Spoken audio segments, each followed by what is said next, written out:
sebelah aja. Jangan sebelah aja.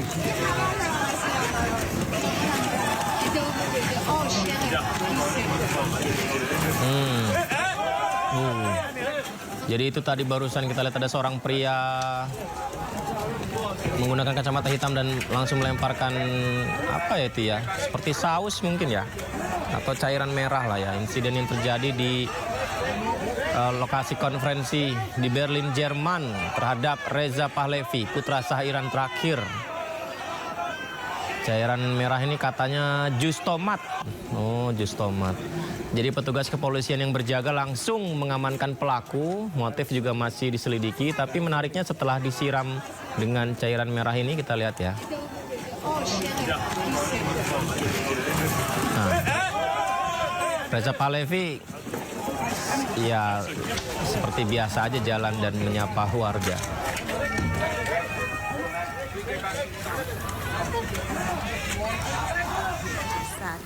Ya, pemirsa, insiden tadi itu terjadi di tengah meningkatnya tensi politik terkait Iran, serta sorotan terhadap tokoh-tokoh oposisi Iran yang salah satunya Reza Pahlavi merupakan putra mahkota sah terakhir Iran, Muhammad Reza Pahlavi, yang digulingkan dalam revolusi Iran 1979 ini saat salaman dengan Zelensky.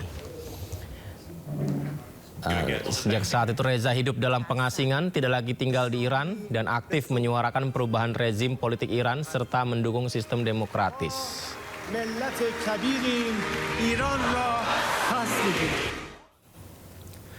Baik, berikutnya pemirsa, gencatan senjata antara Israel dengan Libanon resmi diperpanjang 3 minggu. Rencananya Perdana Menteri Israel Benjamin Netanyahu dan Presiden Libanon Yosef Aoun akan bertemu dalam waktu dekat.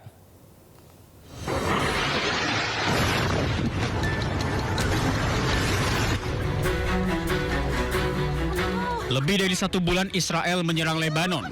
Serangan ini menewaskan 2.400 orang dan menghancurkan 62.000 rumah. Selain itu, lebih dari 1 juta orang juga mengungsi sejak dimulainya kembali pertempuran antara Israel dan Hizbullah pada 2 Maret 2026 lalu. Tank Israel melakukan invasi darat di Lebanon Selatan meski dalam masa gencatan senjata.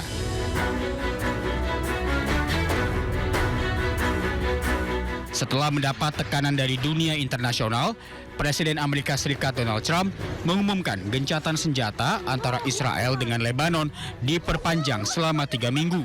Pengumuman ini dilakukan setelah pertemuannya dengan Duta Besar Lebanon dan Israel. Kali ini, kedua negara sepakat tidak ada serangan sama sekali selama gencatan senjata.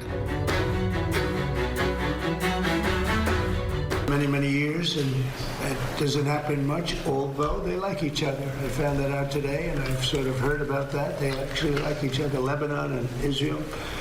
And we had a great meeting with the very high officials of Lebanon and very high officials of Israel, and we think that the President of Lebanon and the Prime Minister of Israel over the next couple of weeks will be coming here. They've agreed to an additional 3 weeks of no firing, ceasefire, no more firing. Let's see. We hope that happens. It's not going to happen between them, but they do have Hezbollah. Sebelumnya negosiasi damai antara kedua negara sempat digelar pada 15 April lalu. Sejumlah syarat pun disampaikan dalam perundingan. Salah satunya Israel meminta pemerintah Lebanon untuk melucuti senjata Hizbullah. Pejuang Hizbullah kembali melancarkan serangan ke tank Merkava Zionis Israel di Libanon.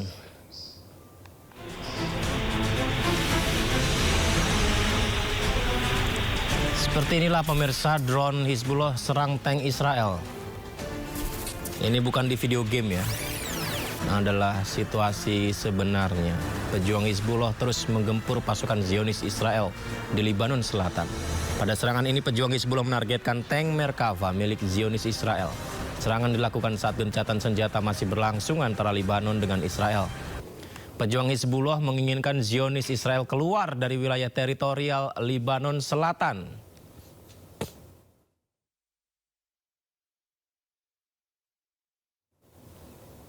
Sementara itu ratusan warga Libanon berduka atas kematian jurnalis Amal Khalil di kota Bisarieh. Ia gugur dalam serangan udara Israel yang menargetkan sebuah bangunan di Altiri, Lebanon Selatan.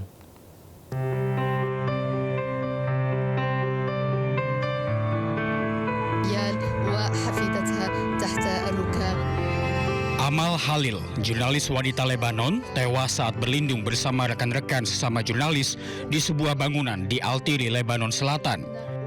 Jenazahnya ditemukan di bawah reruntuhan beberapa jam kemudian. Dalam serangan ini, 2 orang tewas dan 1 orang terluka. Ia tengah meliput di Altiri, Lebanon Selatan bersama jurnalis lainnya dan diserang drone militer Israel.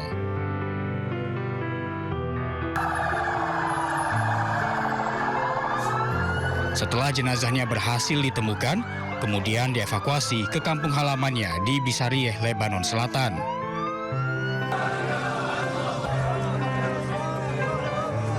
Warga di Bisarieh membawa peti jenazah Amal yang diselimuti bendera Lebanon sambil melantunkan doa saat pemakaman berlangsung.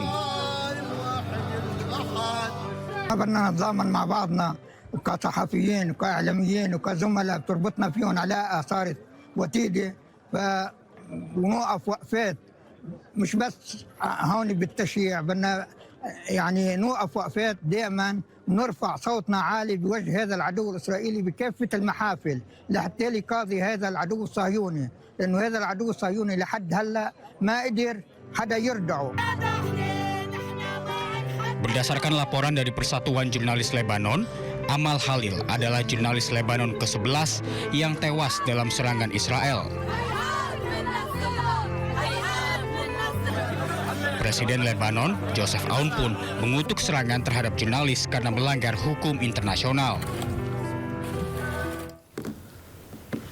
Dari simbol persatuan lintas iman kini berubah menjadi saksi bisu kehancuran perang. Sebuah situs suci yang dihormati oleh umat Muslim dan Kristen di Lebanon Selatan rusak akibat pertempuran Israel dengan Hizbullah.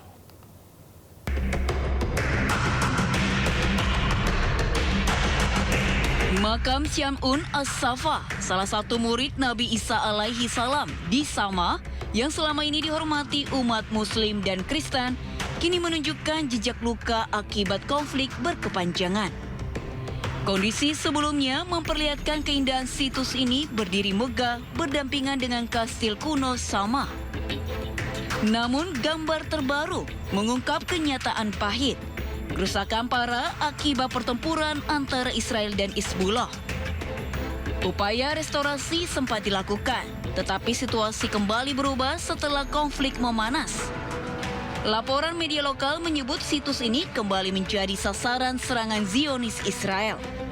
Pemerintah Lebanon pun bergerak cepat mengajukan keluhan ke UNESCO mendesak perlindungan terhadap situs bersejarah yang kini terancam.